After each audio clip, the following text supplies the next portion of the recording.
Começa. Boa noite a todos. É um prazer a gente estar aqui. Como disse o irmão, vamos procurar aproveitar ao máximo desses momentos, porque nos reunirmos em nome de Jesus é algo que deveríamos fazer com mais frequência, ter esse contato mais íntimo com o Senhor. Deveria ser algo de mais frequência na nossa vida. Quero falar para vocês nessa noite de hoje de um assunto que a gente às vezes dá pouca importância. É a questão do discipulado, como Jesus coloca.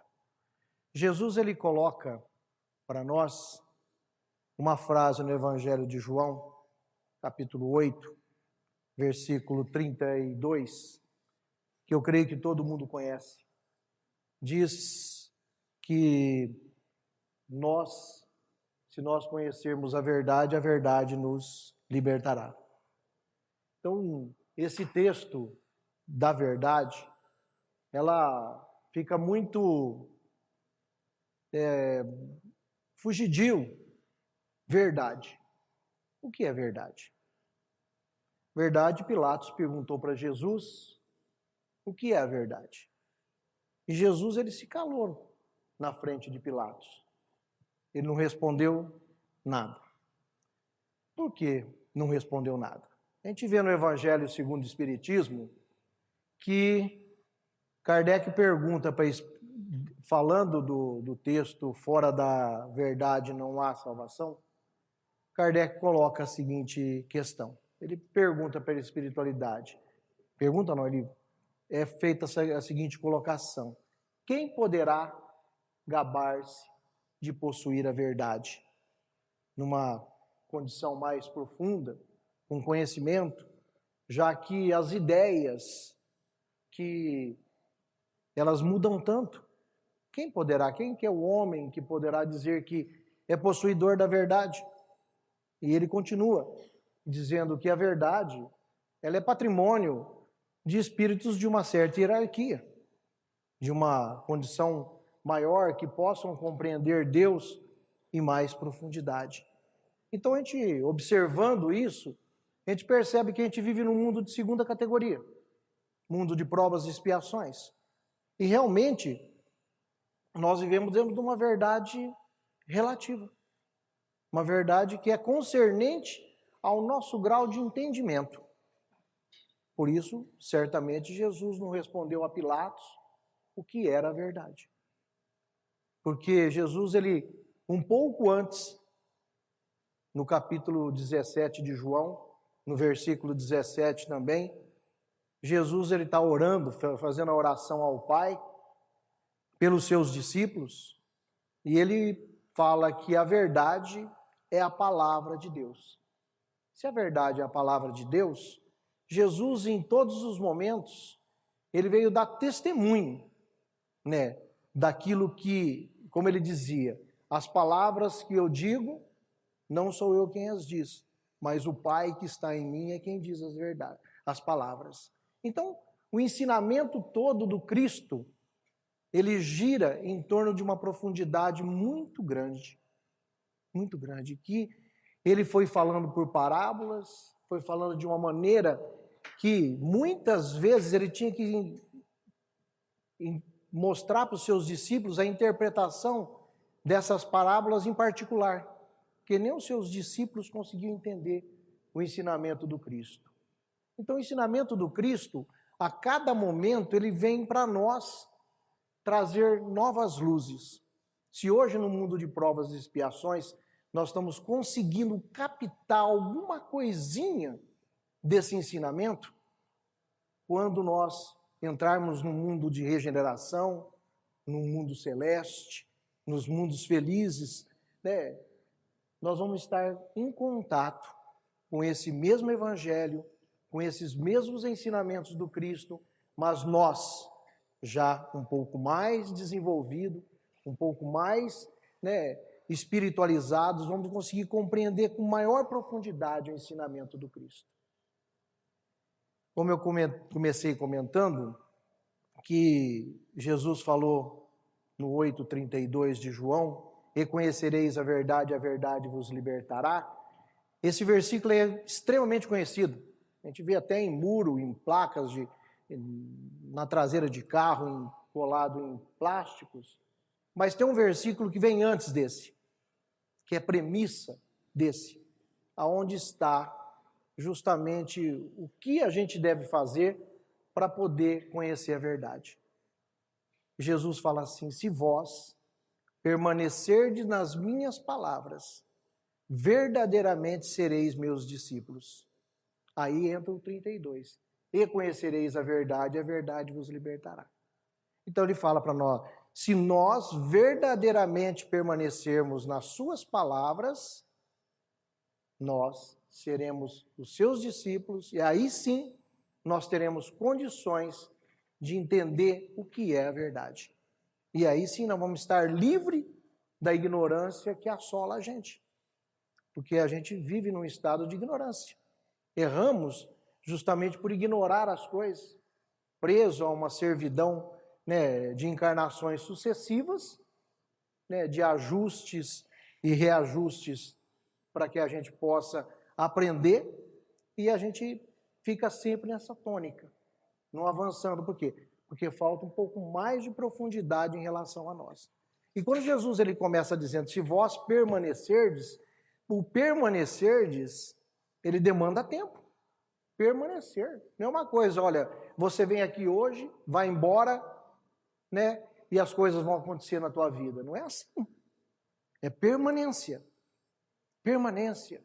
Aquela luta constante, aquela briga com nós mesmos, vou hoje, não vou participar do estudo, vou participar da palestra, como o irmão comentou aqui, convidando as pessoas para poder participar dos trabalhos que tem a casa, para a gente sair um pouquinho de nós, doar um pouquinho de nós.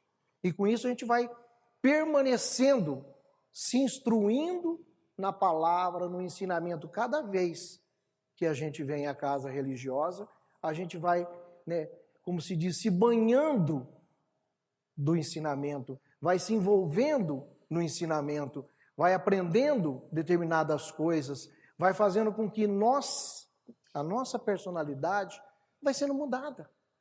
Vai sendo mudada. Pouco a pouco.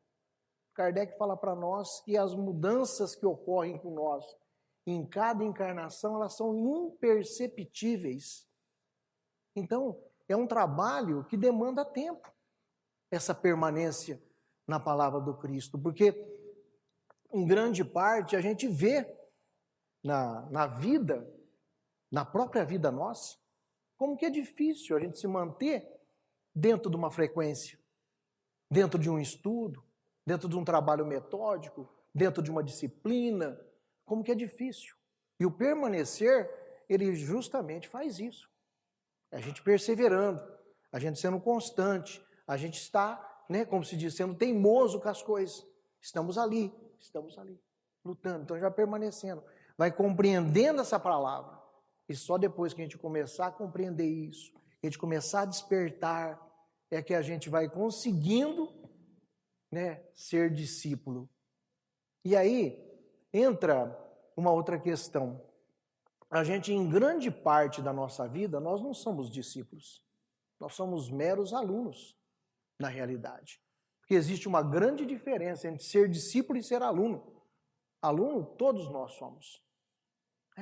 Todos nós. O aluno, ele aprende intelectualmente as coisas, e ele pode até passar isso para uma outra pessoa, mas ele não veste a camisa, ele não abraça uma causa, ele simplesmente aprende e segue o seu caminho. Segue o seu caminho. Aquele que entra numa questão de discipulado, aquele que vai buscando algo mais profundo, ele veste a camisa, como se diz. Além dele aprender as instruções intelectual, saber as coisas, ele começa a viver as coisas. É aí que está a diferença, que a gente não percebe. A gente gosta muito de saber, a gente gosta muito de aprender as coisas, mas na hora da gente começar a colocar essas coisas no seu devido lugar, em prática de verdade, a gente deixa muito a desejar. Todos nós. Todos nós deixamos muito a desejar isso. Então, o discípulo, como a gente vê na parte das pinturas, para poder fortalecer o exemplo, se a gente pegar um discípulo de Portinari, de Rembrandt, como é que a gente vai reconhecer eles? A gente reconhece pelos traços que eles imitam, que eles procuram se aprofundar, né? São pessoas ali que trabalham o tempo todo para parecer o máximo possível com o seu mestre. Não é assim que a gente vê e reconhece os traços? É assim. Aí a gente poderia perguntar para nós, né? Quais são os traços que me identificam como cristão? Como um discípulo do Cristo? Quais são esses traços? Quais são esses traços que, na minha vida cotidiana, as pessoas dizem, aquela pessoa ali é um discípulo do Cristo? Ele está, ao menos, se esforçando para ser um discípulo do Cristo. Quais são os traços que nós temos inserido na nossa personalidade, no nosso caráter, para que nós possamos parecer com esse mestre de fato? É uma questão que nós temos que colocar para nós.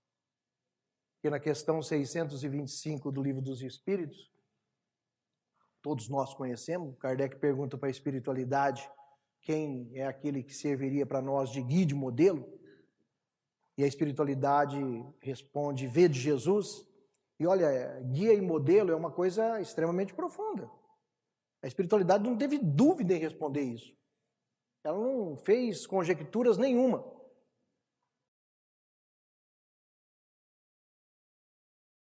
Já a gente está num local que a gente não conhece, a gente usa um guia para a gente não se perder, para a gente se localizar, para a gente ir nos lugares certos. Não é assim? Ora, guia significa isso. E Jesus é esse guia. Ele sabe o caminho, ele já fez o percurso, então ele conhece todos os mecanismos. Então ele é esse guia para todos nós. E Kardec, na questão 627 do Livro dos Espíritos, ele faz uma pergunta que talvez seja a mais corajosa que existe no Livro dos Espíritos. Ele pergunta, já que Jesus trouxe toda a mensagem, trouxe todos os ensinamentos, afinal de contas, para que serve o ensinamento dado pelos Espíritos? E a espiritualidade responde para ele, fala, olha, Jesus ele falava em parábolas, falava de uma forma alegórica. Nós estamos aqui justamente para poder ajudar a interpretar tudo isso, para que as pessoas não usem de meio termo para poder criar, né, um entendimento que não seja um entendimento da verdade. Você vê que a espiritualidade não fugiu de dizer que o Cristo que trouxe coisas novas. Não, ela trouxe simplesmente, eles falaram que o trabalho era o trabalho em cima do ensinamento do Cristo. E é verdade. Quando Kardec estava concluindo o livro Evangelho segundo o Espiritismo, a espiritualidade, o Espírito de Verdade diz para ele que agora a cúpula do trabalho está lançado. Pode tirar os andaimes. Ora, o que é a cúpula? Não é aquilo que dá cobertura a todo o trabalho? Aonde que está toda a moral que a doutrina espírita tem? Aonde que está baseada? Onde que ela é fortalecida? No Evangelho de Jesus. Ela está toda respaldada no Evangelho do Mestre. Então nós temos que a grande preocupação nossa é buscar justamente esse ensinamento. Fazer com que esse ensinamento que o Cristo trouxe, ele faça parte da nossa vida. E como que a gente faz esse discipulado? Jesus fala para nós em Lucas 9, 23 até 27, ele fala para nós assim, se alguém quiser vir após mim, negue a si mesmo, tome a cada dia a sua cruz e segue-me. Veja bem, Jesus ele não está forçando ninguém, ele está deixando para nós a inteira liberdade, livre-arbítrio para todos nós. Se você quiser, meu irmão, minha irmã, se você quiser, não está te impondo nada, você quer. Porque seguir o Cristo É uma questão de maturidade do senso moral, como Kardec nos coloca. A gente tem que querer. E a gente não pode querer seguir o Cristo daquela maneira, né? Deixa eu enterrar os meus mortos, depois eu venho e te sigo. Não é assim. Jesus fala, ó, se você lançou a mão no arado, não fica olhando para trás, não. O trabalho do Cristo é muito sério. E às vezes a gente não percebe essa profundidade que ele tem. Então, se a gente quiser, é um querer. Se eu quero seguir o Cristo, eu tenho que me colocar na condição de um discípulo. Né? De seguir aquele guia, aquele modelo, em relação a tudo aquilo que ele fala. Então ele começa dizendo, olha, se você quiser me seguir, primeira coisa, tem que negar a si mesmo. Mas negar o quê? O que está errado em mim? Negar o quê? Negar o meu ego. Negar os meus ídolos. E quem são os meus ídolos? São as sensações, os prazeres, o orgulho, o egoísmo, a vaidade. Santo Agostinho fala para nós na questão 919, né? Kardec pergunta qual o meio mais prático e eficaz para se melhorar já nesta vida. E é respondido para nós, conhece-te a ti mesmo. E Santo Agostinho dá para nós como que a gente tem que fazer. Cada dia a gente tem que fazer uma análise daquilo que a gente fez durante o dia. E aí a gente começa, então, a ver aquilo que é errado, aquilo que é certo. A gente começa a negar. Começa a ver o que a gente fez. Né? Tem jeito de pedir desculpa? Vamos lá e vamos pedir desculpa. Tem jeito de reconciliar? Vamos lá, vamos reconciliar. Mas esse negar-se é muito mais profundo. É a parte, vamos dizer assim, mais importante de todo o trabalho. Porque quando a gente começa a entrar nessa questão do negar-se, a gente começa a trombar com muitas questões. Muitas questões. Olha, questões, né, por que eu vou ter que ter paciência? Por que eu vou ter que aguentar determinadas coisas? E a gente começa a filosofar em torno das coisas. Então a gente começa a ver determinadas coisas que estão dentro de nós. E a doutrina espírita vai ajudando muito isso em nós. Vai falando para nós que nós somos imortais. Somos imortais. Né? Ninguém morre, a vida continua. Tudo aquilo que você está fazendo aqui, você vai colher. De bom ou de ruim. Você vai colher.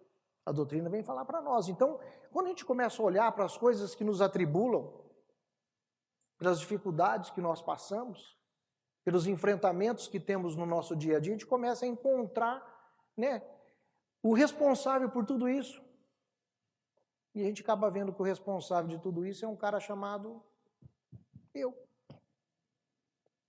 Responsável por tudo isso. Não tem como terceirizar as coisas. A gente gosta muito de empurrar. Eu fiz porque fulano me induziu.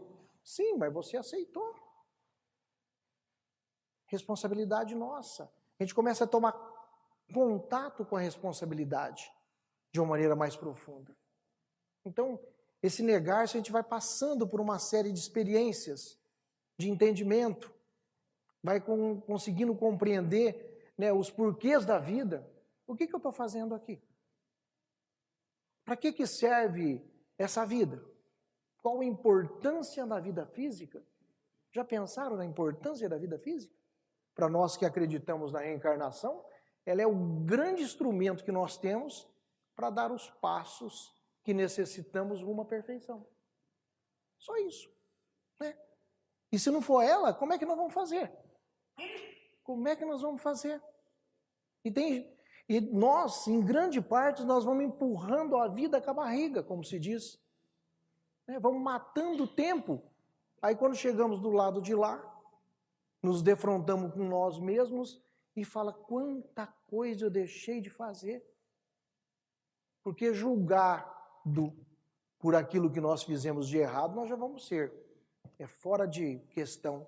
Mas vamos também ser julgados por aquilo que nós deixamos, né? Nós não fizemos. Nós poderíamos fazer e não fizemos. Então, a doutrina vai mostrando tudo isso para nós. O valor que essa vida aqui tem para nós podermos crescer. Cada momento, as pessoas que estão ao nosso lado, que hoje muitas vezes nós dizemos que elas são problemas, santo problema quando nós estamos do lado de lá enxergando a situação. Santos problemas porque são soluções na realidade para as nossas vidas. E a doutrina vai ajudando a gente compreender que nós não somos aquela maravilha que nós achávamos que nós éramos, não. Nós temos um grande número de defeitos. Nós temos virtudes. Mas as virtudes a gente não tem que se preocupar com elas. A gente tem, quanto mais a gente trabalhar, quanto mais a gente crescer, quanto mais a gente fortalecer elas, melhor.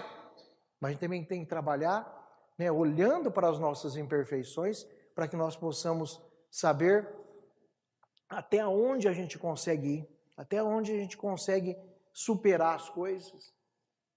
Porque tem grande parte situações que a gente necessita do ombro amigo, do braço das pessoas para poder caminhar. Porque a gente às vezes não encontra força.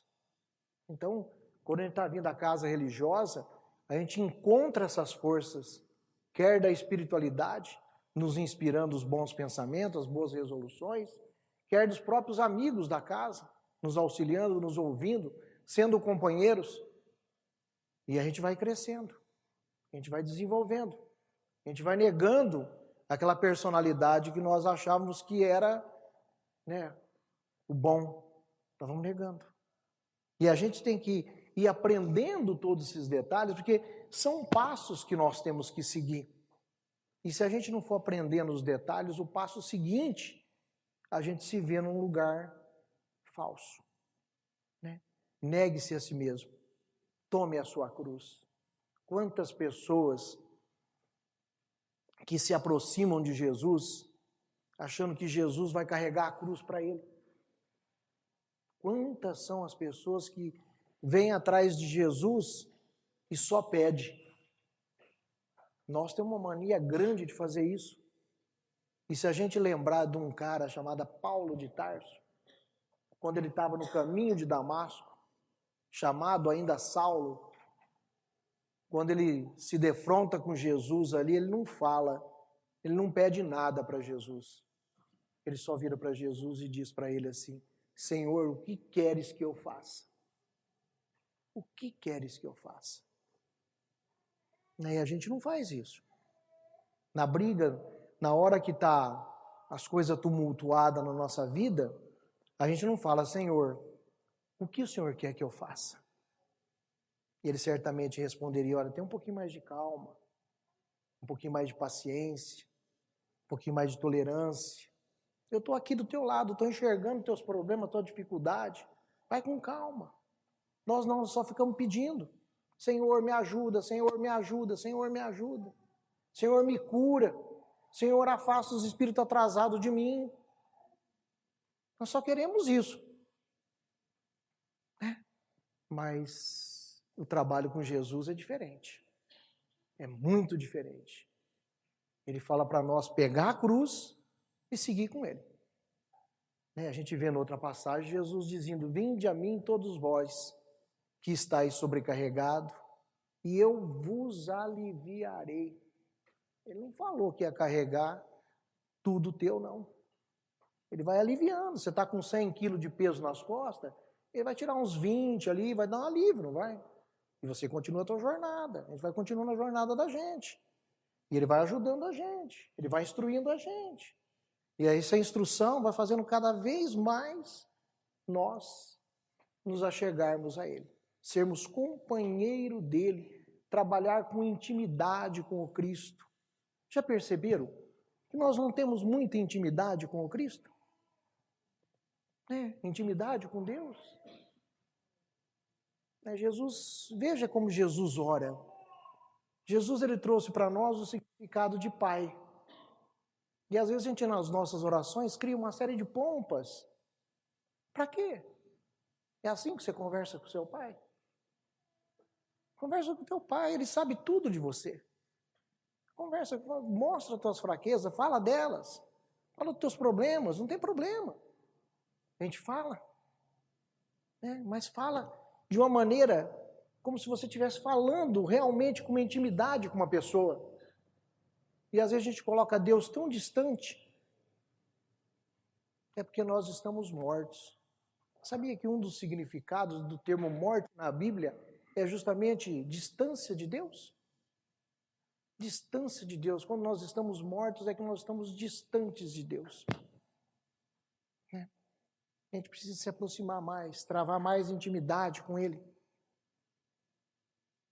E quanto mais próximo dEle, mais a gente vai sentir essa presença.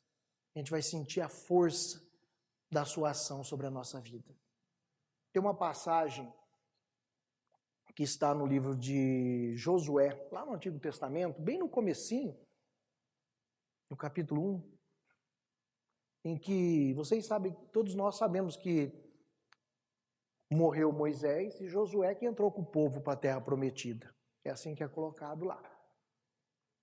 Então, Josué estava com uma carga tremenda nas costas, porque era ele que ia entrar, e a terra prometida era um local onde ele tinha que conquistar. Conquistar, não era dado, não. E Deus, naquela angústia que ele estava, naquela aflição que ele estava, a maneira como é relatado no Antigo Testamento, Deus chega para ele e diz assim: uma coisa só te peço, esforça-te e tem de bom ânimo, que eu estarei contigo. A gente tem dúvida? Tem dúvida de Deus? Será? Depende só de nós, do nosso esforço e do nosso bom ânimo para que a gente se envolva mais intensamente com o Cristo, com Deus, com a espiritualidade. Kardec fala para nós que muitas coisas na nossa vida, em função da nossa, ocorrem pela falta da nossa vontade. Nós temos muito pouca boa vontade para superar as coisas. A gente tem muita dosinha da gente, né? A gente quer que os outros tenham dosinha da gente. E na realidade não precisa disso, não. A gente tem que ser forte, tem que ser corajoso, saber enfrentar as coisas, saber passar por cima, saber perseverar. E é isso que a gente vai fazendo. E é isso que a gente vai pegando cada dia a nossa cruz. Não é ficar preocupado com a cruz de amanhã, não. Com o problema de amanhã. Jesus falou para nós: a cada dia basta o seu mal, os seus problemas. Resolve os problemas hoje. Amanhã é uma consequência do hoje. É isso que a gente tem que fazer. Etapas. Se a gente não souber passar as etapas, a gente não consegue concluir elas. Porque a etapa seguinte, é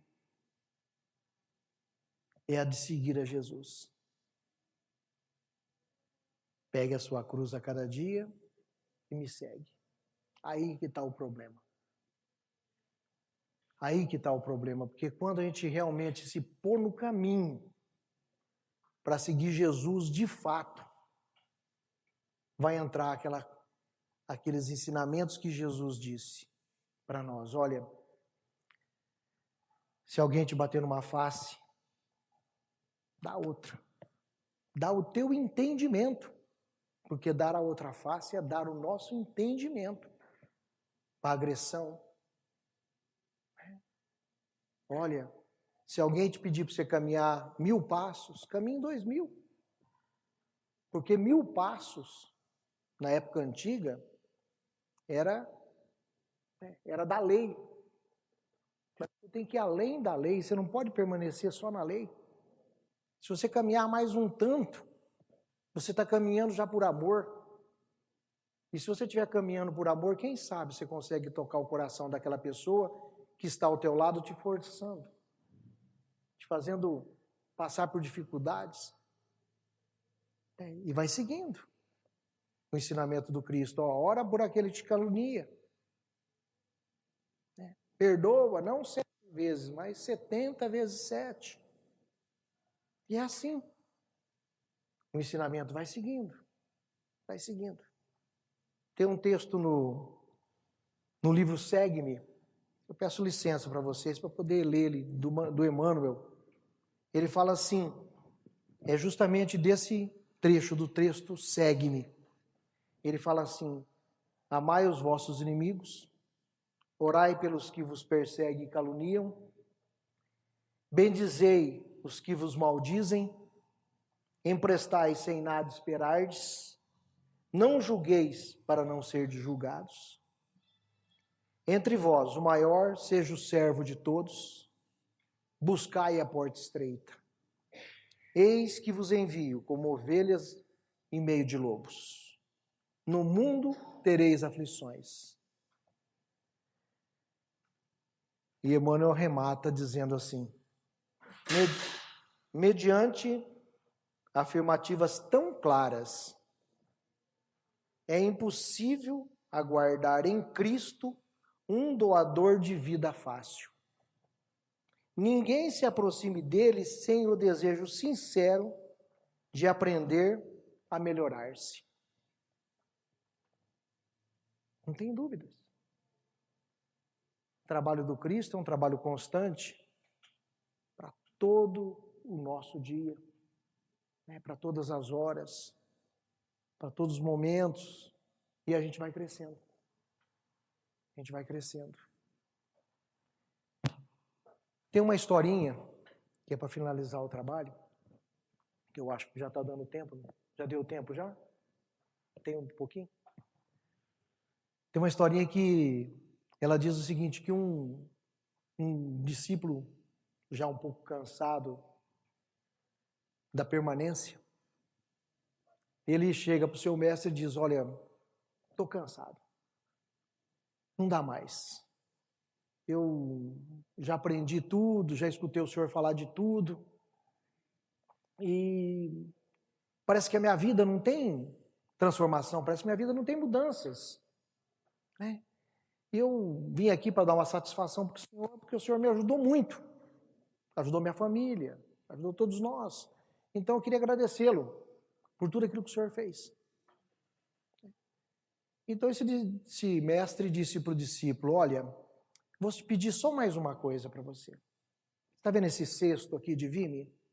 Gostaria que você levasse ele lá no rio, enchesse ele d'água e trouxesse para mim.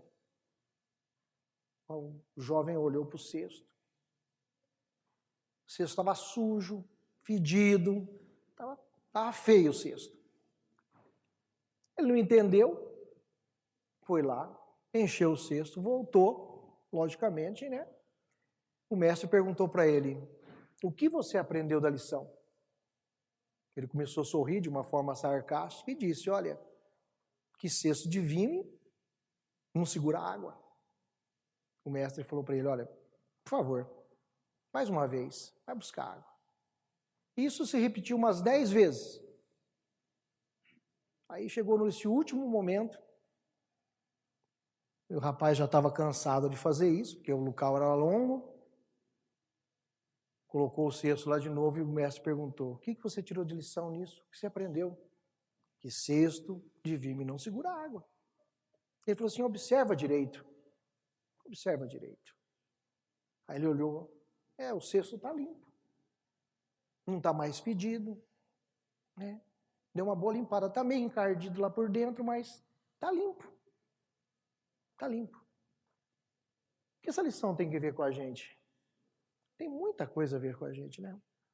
Nós estamos aqui hoje. Estávamos aqui semana passada. Estaremos a semana que vem. Estaremos. Estamos como cesto de vime. Estávamos sujos, né? E cada vinda que nós temos aqui, cada lição que nós vamos aprendendo é como essa água que vai passando e vai lavando, né? Vai mudando o nosso interior. A gente não percebe quase. É imperceptível, como Kardec fala para nós, as mudanças, as transformações. Ela é imperceptível. Mas se a gente prestar atenção, a gente já melhorou muito. Como o mestre diz para o discípulo depois, fala assim, olha, quando você chegou aqui, na primeira vez que eu tivesse mandado você descer lá, você já não iria. Porque você ia falar para mim que cesto de vime não segura água. E não ia lá embaixo. Ia dizer para mim, olha, o senhor está querendo me fazer de bobo. Mas, veja bem, você foi 10 vezes lá. Veja o quanto que a tua paciência aumentou. Quanto que você tolerou.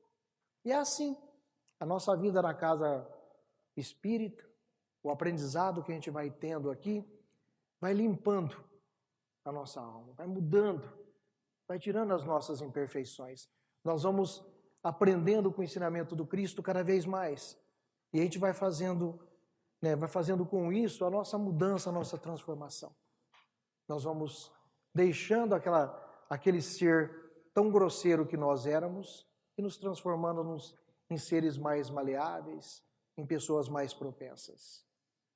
Essa é a mensagem que eu queria deixar para vocês nessa noite, para que vocês possam, como eu, refletir em tudo aquilo que foi falado. Muito obrigado.